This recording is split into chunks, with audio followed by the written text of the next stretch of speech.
Bon, alors, il paraît que les Américains jettent l'éponge, voilà. Oui, en guerre là-bas, entre les Russes et les Ukrainiens et les Européens, voilà. Ouais. Ils ont dit ça suffit, assez, tout ça. C'est des branquignoles, on peut pas leur parler, n'importe quoi, ouais, tout ça, mal élevés, tous. Ouais. Alors du coup, ils ont dit, allez, hop, on claque la porte et on se barre, voilà. Oui, ceux qui l'ont démarré, oui, oui, oui. Oui, mais enfin, c'est pas pareil, hein. C'est pas parce qu'on démarre, on va dire, une guerre, enfin, on est à la base qu'après on peut pas sortir vainqueur, hein. Regardez, ah, voilà, la Seconde Guerre mondiale, voilà. Ouais, voilà. Et puis de toute façon, c'était pas Trump, voilà. Donc c'était, enfin, si c'était Trump, enfin c'était. Bon, écoutez, c'est compliqué, voilà. Ils ont dit qu'ils stop, c'est stop, voilà. Donc du coup, la Russie va se retrouver face à l'Europe et l'Ukraine, voilà. Et il paraît qu'ils ont très peur. En tout cas, d'un point de vue diplomatique, déjà, ils ont peur, voilà. C'est Elsie qui l'a dit, voilà. Elsie est une grande chaîne, voilà. Alors, je vous assure, je les regarde un peu version light, voilà. Oui, j'ai trouvé une chaîne, donc je vous mettrai un lien, vous allez voir. Donc, c'est un monsieur donc, qui analyse tout ce qu'ils se disent là-bas. Voilà. Il est très courageux, très perspicace, voilà. Et c'est assez drôle. Et du coup, je la regarde maintenant à travers ses yeux, donc ça passe, comment dire, mieux. Voilà. Et donc, ici, ils ont dit que les Russes avaient peur de se trouver donc face à l'Europe d'un point de vue diplomatique déjà. Voilà. Et ça, c'est vrai. Non, mais c'est vrai. Non, bah, Lavrov, quand il a dit quoi? Jean-Noël Barrot? Oh non, non, pas Jean-Noël. Il a dit non, non, pas les Français. Ah, les Américains, revenez. Non, laissez-nous pas avec eux, s'il vous plaît. Là. D'autant plus qu'on sait très bien de quoi vont nous parler. Je suis toujours la même chose depuis tout ce temps-là. Oui. De l'Ukraine? Non, non, non, bien sûr que non. Non, c'est eux qui disent qu'ils parlent de l'Ukraine, mais non, non, non. Ils parlent toujours du même sujet. Voilà. Bah, l'Afrique, voilà, bien sûr. Le précaré, voilà. Il paraît que les Russes, là-bas, comme d'habitude, font des trucs scandaleux, scandaleux, scandaleux. Bah, déjà, ils ont dit qu'ils allaient mettre donc, les centrales nucléaires, là-bas, en Afrique. Attendez, qui dit l'énergie, surtout pas chère, dit développement, des usines, tout ça, voilà. Ils vont fabriquer leurs propres trucs, hein. Mmh. Ah non, ça va pas, non, ça va pas, ça va pas. Mmh. Non, ben, Niger, vous voyez, il y a 10% des gens qui ont l'électricité là-bas. Voilà. Oui, c'est eux qui font l'uranium. Bah, imaginez-vous que leur uranium, il ira dans leur centrale. Bah voilà, hein. Donc c'est pas bien, non. Mmh, mmh. Non, mais ils donnent plein de mauvaises idées aux Africains, les Russes là-bas. Voilà. Maintenant, ils font des accords culturels. Voilà. Ils se sont ramenés avec un grand orchestre symphonique. Vous croyez que les Africains? Ils disent, mais la France n'a jamais fait ça. Ah bon? Mmh. Et en plus, les Russes, ils disent qu'ils sont supérieurement intelligents, les Africains. Oui. Mmh. Ah non, mais ils ont même des preuves. Et ils disent que c'est parce qu'ils parlent plusieurs langues en Afrique. Voilà. On dit que oui, les enfants de tout petits, ils parlent la langue de mère, la langue de père, la langue de grand-mère, enfin, je sais pas, les langues ancestrales, voilà. Et du coup, ça leur donne une capacité d'apprentissage qui est supérieure à nous, les Européens. Enfin, en même temps, nous, en Europe, on a déjà tout appris, hein. Donc, hein, c'est pas comparable. Voilà. Oui, en plus, ils parlent toutes les langues, mais ils savent pas les écrire. Non, non. En même temps, oui, c'est vrai que les versions écrites n'existent pas. Non, parce que c'est la langue française qui est officielle. Voilà. Donc, par exemple, au Niger, voilà, les gens qui savent écrire, il y a que 10%. Est-ce que c'est les mêmes 10% qui ont l'électricité? Non, je me demande, est-ce que l'effet de savoir écrire, donc ça veut dire parler français, ça veut dire avoir de l'électricité, comme ça? Est-ce qu'il y a... Enfin, en tout cas, les Russes, ils ont dit que c'est pas normal.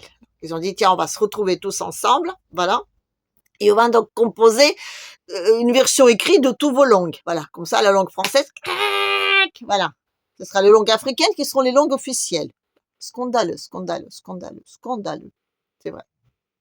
En plus, c'est pareil qu'ils se mettent à apprendre le russe, les Africains. Ils vont là-bas, donc, étudier. Ils donnent des visas, comme ça. Oui, ils donnent des visas d'études ou autres, là, aux Africains qui sont là-bas. Scandaleux. Il y en a qui restent aussi. Qui se marient, qui ont des enfants, tout ça. Oui. Je vous mettrai un autre lien, donc, d'un Africain francophone, voilà, qui vit donc, en Russie, qui s'est marié, il a 3 enfants, il a une femme sublime, voilà. Non, mais c'est très intéressant de l'écouter. Il dit que, vous voyez, donc, par rapport à l'Afrique, il dit, je me suis jamais senti autant en sécurité. Non, mais d'avoir un gouvernement qui protège sa population, c'est très sécurisant. Voilà. Voilà. Eux, ils se sentent russes. Voilà. Ils disent que il dit qu'il est né dans un pot d'un noir alors qu'il est russe, vous voyez. Oui, mais c'est pareil. Ouais. On peut être né dans un corps d'une femme et d'être un garçon. Voilà. Ben, c'est la même chose. Oui, on peut être un russe né dans un, voilà. Donc il vit là-bas et il dit qu'il est très content. Et c'est très drôle de le voir en plein hiver, tout noir avec des sourcils tout blancs avec la neige. Oh, je vous mettrai un lien, allez voir. Voilà. Non, mais c'est pas bien, c'est pas bien. La Russie en Afrique, c'est pas bien. Il leur explique qu'il faut pas être démocratique. Voilà. Voilà. Donc ils les aident à se développer. Ah oui, ils ont l'intérêt, parce qu'ils se disent que sans l'Afrique, l'Europe n'est rien. Voilà. C'est pas faux, c'est pas faux. Voilà. Donc du coup, il faut les empêcher d'aller facilement, vous voyez. Voilà. D'où la mer Noire. C'est pour ça qu'ils se sont pas mis d'accord là, ouais, sur la sécurité de la mer Noire. Parce qu'il faut pas que les bateaux russes circulent facilement. Parce que vous voyez, ils sortent de la mer d'Azov, ce qui est déjà pas normal. Parce qu'à la base, quand la Crimée, vous savez, avec Odessa, les deux là, ils étaient là. La Russie, la sortie de mer Noire, non, capoute, voilà. Alors, ils en ont coupé une, voilà, donc la Crimée. Ils ont fait un pont. Hein. Donc maintenant, ils peuvent passer facilement dans les mers Noires, voilà. Bon, il y avait toujours une solution, donc il y avait Odessa et donc il y a la Géorgie. Si on a les deux, donc vous voyez, la Russie, la mer Noire, pareil. Ben, les Géorgiens,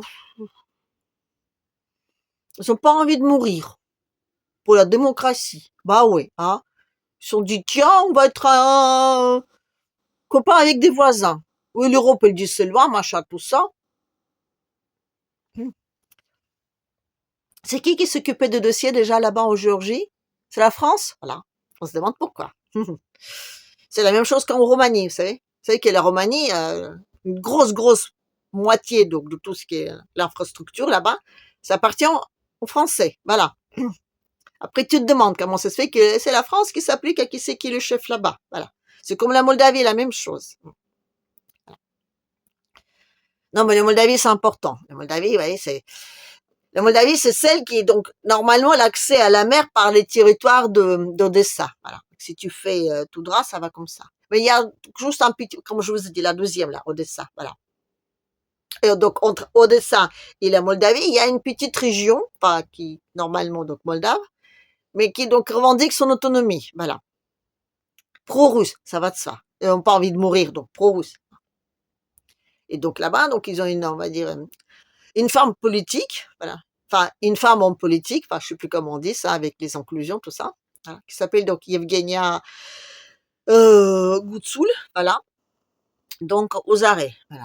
Pour protéger la démocratie, voilà. C'est la même chose qu'en Roumanie. Voilà. Non, mais c'est très important que ces deux-là soient démocratiques, parce que si je dis la Russie, si déjà la Géorgie veut pas faire la guerre aux Russes, et les autres aussi, vous vous rendez compte?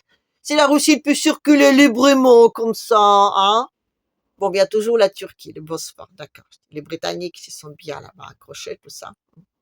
Oui, sinon, il peut sortir par la mer froide, voilà, faire tout le tour et rentrer dans la Méditerranée. De l'autre côté, on est sûr que c'est des Britanniques. Oui, c'est espagnol, mais c'est des Britanniques quand même. Oui, le passage, il appartient à la Grande-Bretagne, comme d'ailleurs presque tous les passages stratégiques.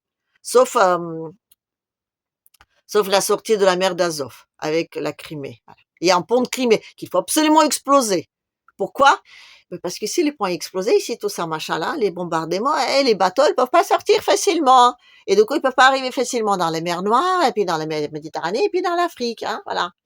Il paraît qu'ils vont faire 3 bases en Libye, voilà.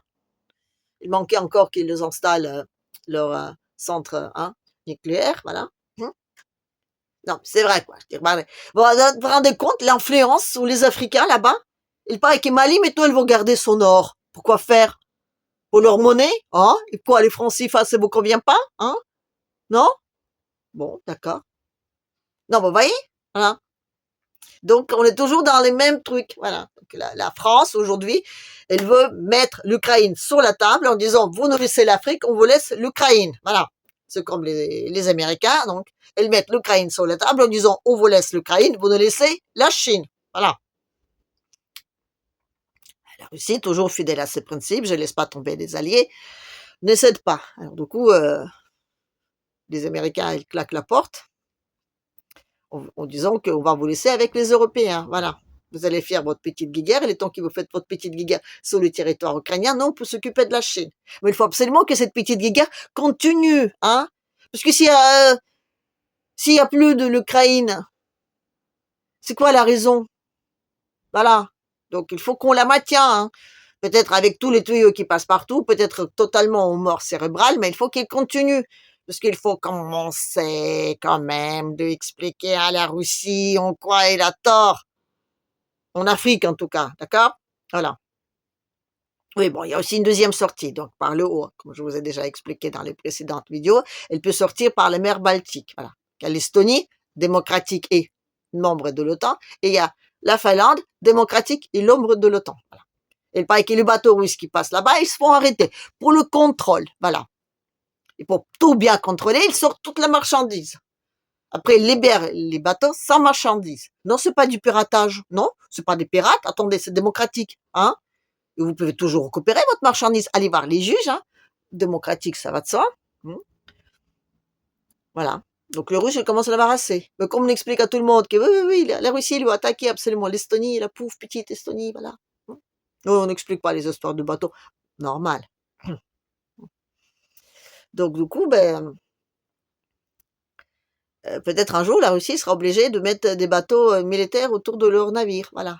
Et là, scandale, scandale, voilà. C'est toujours pareil. Et quand on est en train d'expliquer à un monde entier qu'un tel pays veut attaquer un tel pays, comme par hasard, on va aller vite, vite le défendre, vous voyez. C'est comme la Chine, hein. Là-bas, il y a plein de villes comme ça, très démocratiques, qui crient tous haut et fort, là, la Corée du Sud, les Philippines, la Taïwan, tout ça, tous, oui, la Chine va nous agresser, il va nous attaquer, il faut vite nous sauver, tout ça. Voilà. Et donc, pour le sauver, il faut que la Russie dégage de tout ça. Voilà. Tout comme l'Iran, la même chose. Les Russes, ils disent non. Alors, du coup, on claque la porte en disant, si c'est comme ça, vous allez vous débrouiller. Non, mais ce que je veux dire, c'est que quand on dit que les Russes sont très méchants et qu'on les déteste, il y a des raisons bien, je veux dire, bien objectives pour cette haine. Voilà. Si la Russie leur a laissé les Africains crever gentiment, voilà, comme ça, hein, comme c'était bien parti, la France, peut-être qu'elle n'ira pas intervenir. Voilà. Tout comme la Grande-Bretagne. C'est la Grande-Bretagne, la Russie, elle laisse facilement, gentiment, comment dire, piller tous les ressources et puis profiter sur la bourse parce que c'est quand même toujours de la spéculation, tout ça. Peut-être aussi, ils n'auront rien dit. Les Allemands non plus, voilà. Pas les Allemands, je veux dire BlackRock, voilà. Parce que c'est les Allemands qui vont donc exploser les ponts de Crimée, toujours. Mais c'est pas vraiment les Allemands. Je veux dire, c'est compliqué, c'est comme tout, c'est pas vraiment la France, vous voyez. Mais la France, je veux dire, on va dire, c'est les banques. Les investisseurs, donc, en Allemagne, les banques en France et la bourse en Grande-Bretagne. Les trois sont réunis, les petits triangles, voilà. Les trois ennemis, comment dire, de toujours sont devenus les amis à jamais contre les Russes. Et chacun, ils ont leur propre intérêt. Voilà. Et l'Ukraine, c'est une monnaie d'échange. C'est que ça. Voilà. Faut pas chercher plus loin. Et les Russes, donc, sont intéressés dans l'Afrique. Pourquoi? Parce qu'ils vont piller leurs ressources, voilà, leur or. Même pas. Non.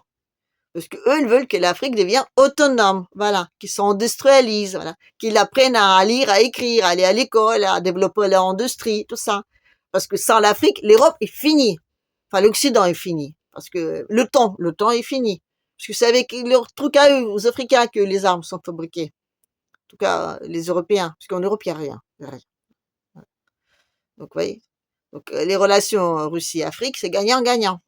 Mais c'est perdant pour la France. Donc la France, à chaque fois, donc quand ils vont voir Lavrov, ils vont s'accrocher à sa veste. Attendez, s'il vous plaît, laissez-nous l'Afrique.